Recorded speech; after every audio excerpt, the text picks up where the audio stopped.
Okay, so I want to be sure that you know, and I will remind your students tomorrow that they will be able to use their journal. So like the pictures you see here, and I know you're thinking, wow, that's tiny, I'm not going to be able to see that.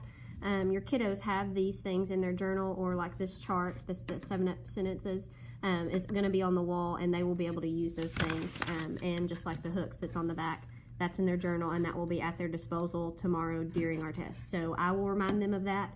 But please reiterate that they need to use this because these things are going to be super helpful on their test. So the first part of the test is about a 7-up check. And when I'm telling them 7-up check, there are certain things that they need to look for. Capitalization, punctuation, 7 or more words, and the sentence has to have a subject and predicate. So when they do this check, every time they read a sentence, they have to think, okay, is this correct? If it's yes, then you move on to the next thing. Yes, move on to the next thing. If ever you say no to one of these things on the checklist, then you're going to have to correct the sentence on the line below. So this says, Miss T has several class pets in her room. It does start with a capital letter. T is capitalized. So I'm going to say yes on capitalization. Then I'm going to go to punctuate the end. It does have punctuation. 7 or more words, simply have to count them. 1, 2, 3, 4, 5, 6, 7, 8, 9. So yep, there. Subject and predicate. Who is this about? Miss T. What does she do? She has several class pets. So this one is perfectly fine the way it is, so it's just going to get a check mark, and I'm going to move to the next thing. It says the blue sky. So I start with my checklist again. Does it have capitalization? Yes. Does it have punctuation? Yes.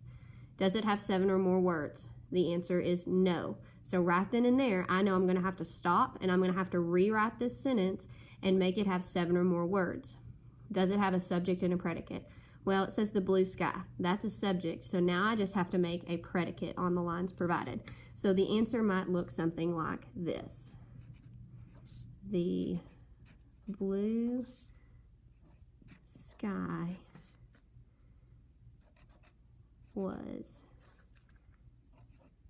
extremely bright. And then I've got my punctuation mark. And if I count 1, 2, 3, 4, 5, 6, I'm like, oh no, I only put 6. I'm going to either have to reword, change, add something because I have to have 7. So if they mess up, it's okay for them to just put one line through and go to the next line. If they want to spend the time erasing, they can do that, but it's not a have to. They have to end up with 7 words, a capital letter at the beginning, and punctuation at the end. And of course, it has to make sense, and it has to include the original words. So I'm going to try again. The blue sky. What can I say about the blue sky? The blue sky was like a positive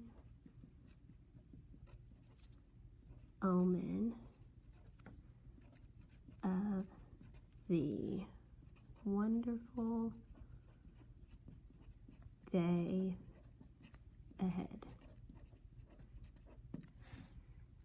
So I got to make sure, capital letter, punctuation, and I definitely have 7 or more words this time. So now I get to move on to the next one. And it says, jumped over the fence and ran away. Well, right away, I can tell that this J is lowercase and it needs to be capitalized. And by the way, that's the symbol for capitalization. So when I'm doing my check, I know right away that this is going to be a no. So I'm going to have to fix it. But I also notice that it's missing a subject.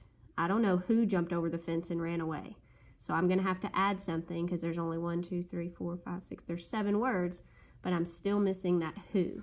So on this line, I'm going to have to add a subject. And I'm going to add the dog jumped over the fence and ran away. Got my capital letter, got my punctuation, I have a subject, and I have a predicate. All right, so there will be 5 questions very similar to this. Some of them are going to be complete sentences with a check. Some of them are going to be only the subject and be missing the predicate, or vice versa, have the predicate and not the subject. As long as your kiddos are using the 7-Up check, which will be posted in the room, and looking at their journal, if they need to be reminded of the rules, they should do great on this. Now, when you get to the back, this is probably something new for most of you parents. Every story should start off with a hook, and that's what we've talked about so far as writing a composition, are the different types of hooks. And in their journal, they have an example of each type of hook.